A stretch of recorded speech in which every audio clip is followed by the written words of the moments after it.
이번 시간에 일반 전표 입력 중에서 적요 입력 방법과 주의사항에 대해서 정리하겠습니다. 자, 일반적인 적요 사용과 관련되는 부분은 거래 내용을 요약해서 표시할 수 있는 적요를 사용하는 겁니다.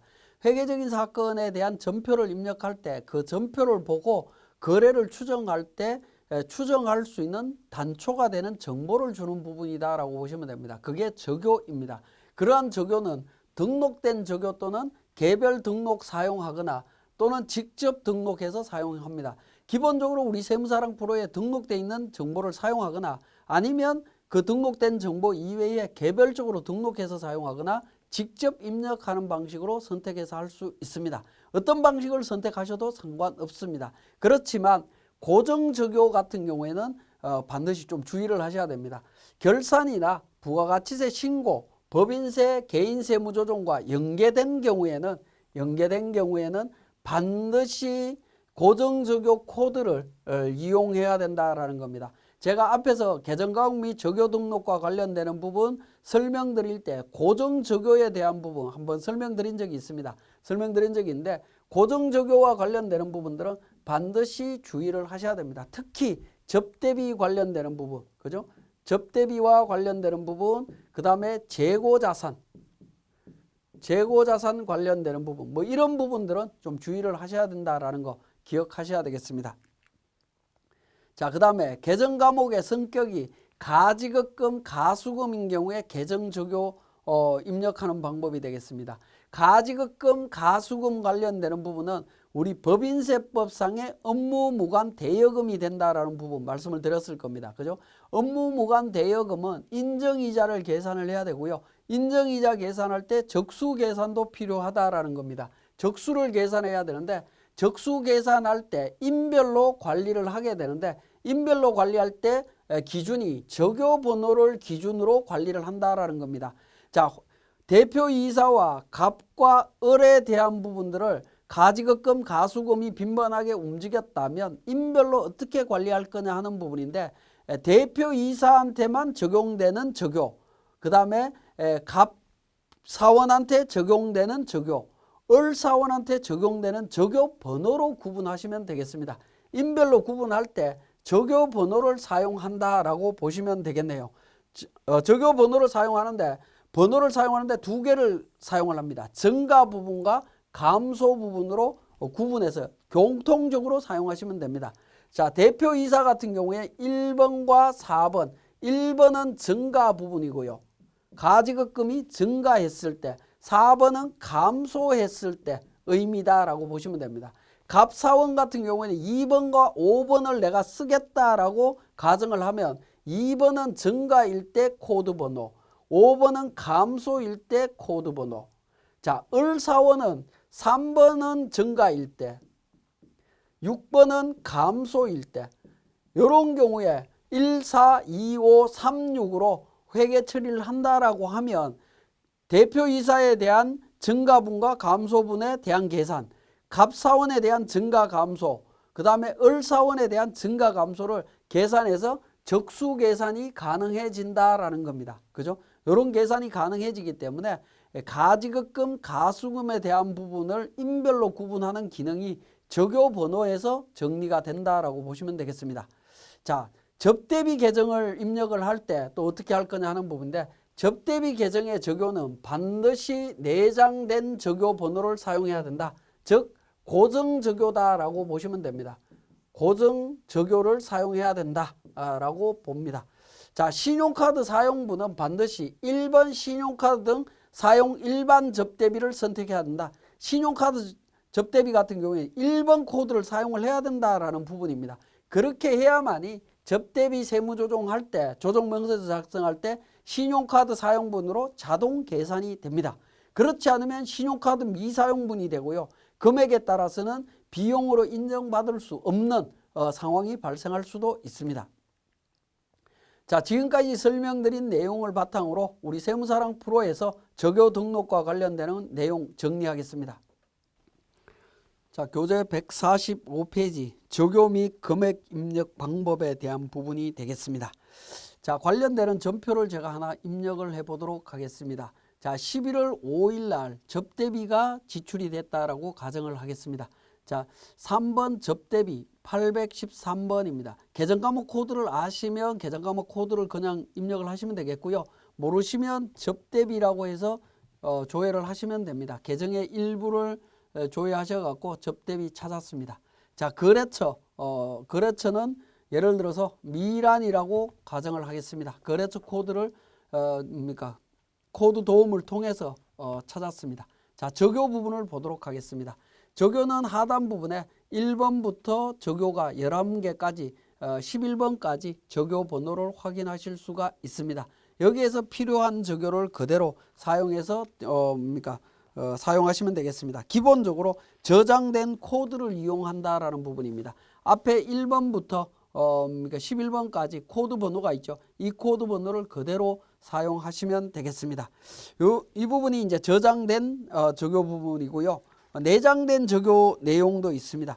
내용을 수정해서 사용하실 수도 있는데, 자, 수정하는 부분은 F8번 내장되어 있는 적요를 수정하실 수도 있습니다. 추가로 등록하거나 하는 부분을 하실 수 있다라는 겁니다. 우리 교재의 146페이지에 있는 것처럼 13번 농어민 관련 접대비, 농어민 관련 구입 접대 뭐 이런 부분을 등록하실 수도 있습니다. 등록해서 이 적요를 그대로 사용하실 수도 있다라는 겁니다. 그죠? 사용하실 수도 있고요. 자, 여기에 나오는 적요를 한번 보시면 우리 계정과목 및 적요 등록에서 봤던 적요하고는 조금 모양이 다르죠. 일반 적요와 고정 적요가 색깔이 이렇게 구분이 되도록 되어 있는데, 일반 전표에서 적요가 보여지는 부분은 구분이 안 되고 있습니다. 안 되고 있기 때문에 고정 적요가 어떤 내용이다라는 것을 어느 정도는 기억하고 계셔야 되겠습니다. 특히 접대비 관련되는 부분은 모든 적요는 그냥 고정 적요다, 이렇게 이해를 하시면 되겠습니다. 예를 들어서 이 접대비가 신용카드로 사용이 된 접대비다라고 하면 신용카드 사용 일반 접대비 있죠. 일반 접대비 1번이나 해외에서 쓴 것 같으면 3번, 또 문화예술 접대비였다면 7번을 선택을 하시면 되겠습니다. 일반적으로 신용카드 사용했다면 1번을 선택하시면 됩니다. 자, 그리고 금액을 등록을 하시면 되겠습니다. 금액을 예를 들어서 뭐 500만 원 지출했다라고 가정을 하겠습니다. 대변에 대체분계니까 구분에서는 대변이 되겠죠. 4번이 되겠고요. 미지급금입니다. 미지급금 해서 미지급이라고 하게 되면 253번 미지급금 확인하실 수가 있고, 거래처는 F2번을 통해서 카드사를 찾습니다. 삼성카드로 결제를 했다라고 가정을 해보겠습니다. 삼성카드나 아니면 하나카드로 하겠습니다. 제가 하나카드 등록을 했습니다. 자, 그리고 엔터로 진행을 하시면 되겠습니다. 자, 이렇게 이제 확인을 하실 수가 있고요. 자, 예를 들어서 적요를 동일한 케이스인데 6일 날 똑같이 출금 전표로 제가 카드를 사용했다라고 가정을 하겠습니다. 카드로 사용했는데, 자, 적요에다가 신용카드 등 사용 일반 접대비 해서 100만 원 이렇게 등록을 하면 어떻게 될 거냐 하는 부분입니다.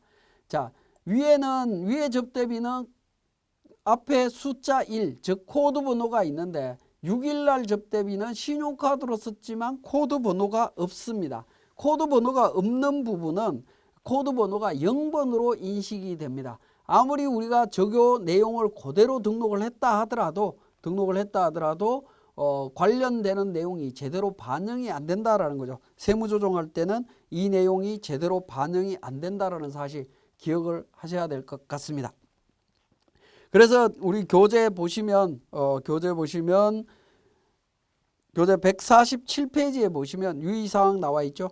가수금, 가지급금 접대 그러니까 입력하는 부분이 나와 있고요. 접대비 계정 적요 등록할 때 보시면 적요 입력 사례에 코드번호 1번을 신용카드 등 일반 접대비, 또 1번 주식회사 한국 상무이사 접대 이렇게 돼 있을 때는 코드번호 1번으로 등록되어 있기 때문에 동일한 내용으로 인식이 됩니다. 자, 예를 들어서 접대 코드 1번 하고 상무이사 식대 뭐 이렇게 처리를 한다라고 하면 내용은 신용카드는 아닌 내용으로 적요가 적혀 있습니다만은 코드 번호가 1번이기 때문에 신용카드 접대로 인식이 된다라는 겁니다. 인식이 되는 부분이고요.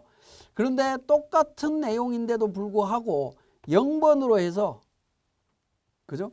적요 번호를 0번으로 해서 신용카드 등 사용 일반 접대비 이렇게 등록을 하게 되면 이 부분은 신용카드 미사용분으로 인식이 된다라는 부분입니다. 자, 요걸 확인할 수 있는 부분이 우리 세무사랑 프로의 법인조정에 보시면 우리 과목별 세무조정 로마 숫자 1번에 접대비 조정 명세서가 있습니다.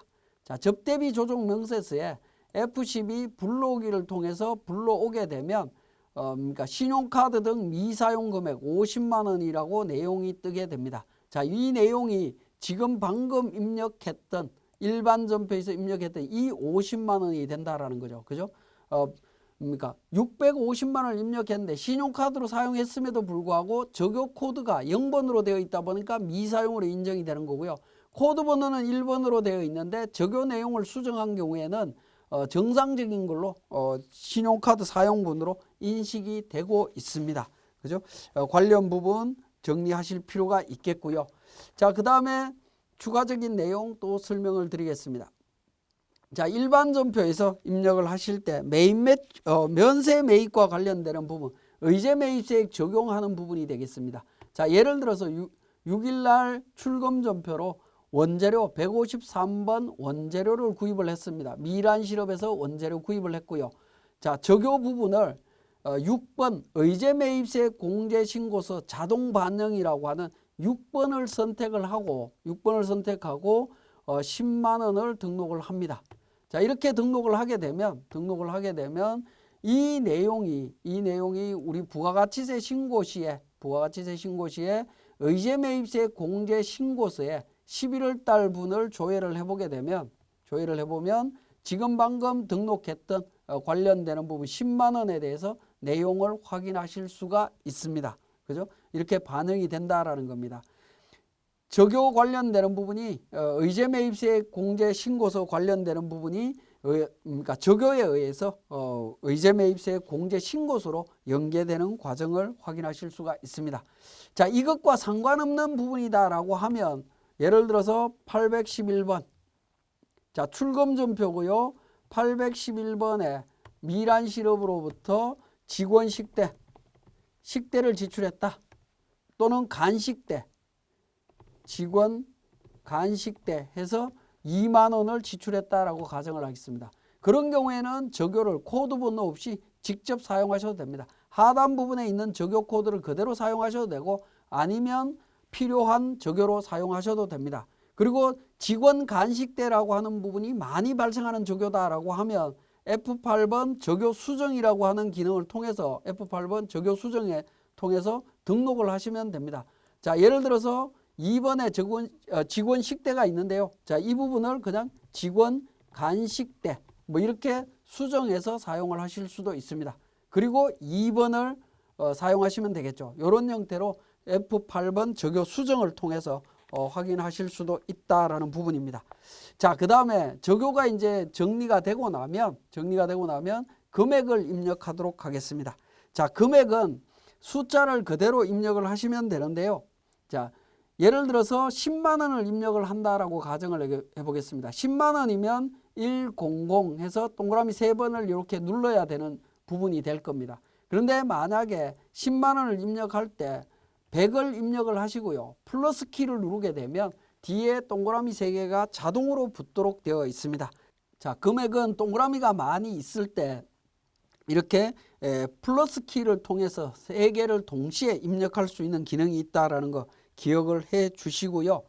자, 그 다음에 거기에 있는 사례를 통해서 한번 보시면 148페이지의 사례 부분 한번 보도록 하겠습니다. 2월 달이네요. 자, 2월 6일 날 전표 부분입니다. 자, 보통예금과 단기 차익금과 관련되는 전표를 이렇게 입력을 했습니다. 대차 부분을 입력을 했는데 예를 들어서 이 부분이 잘못 입력이 되었다라고 하면 어떻게 할 거냐 하는 부분입니다. 자, 예를 들어서 금액이 우리 교재에 있는 것처럼 1238만 3천원으로 입력이 됐다라고 하면 수정해야 될 부분에 그러니까 금액란에 커스를 두고 스페이스 키를 누르게 되면 상대방 그러니까 차변 금액 또는 대변 금액과 일치시키는 방향으로 숫자가 수정이 된다라는 거 확인하실 수가 있습니다. 다시 한번 보여드리면 차변에 1258만 5천원을 입력했고요. 대차 차액이 20만 2천원이 이렇게 나타났습니다. 자, 이 대변에 있는 단기 차익금에 있는 이 숫자가 잘못된 거라고 하면 대변에다가 커스를 두고 스페이스 키를 누르게 되면 차변에 있는 합계 금액과 일치를 시켜주도록 자동으로 수정이 된다라고 보시면 되겠습니다. 자, 그 다음에 전표를 입력할 때 한번 보시면 2월달 전표를 입력할 때 한번 보도록 하겠습니다. 자, 1일날 엔터를 쳐보겠습니다. 엔터를 치면 바로 위에 줄과 관련되는 계정 과목이라든가 내용들이 자동으로 등록이 된다라는 겁니다.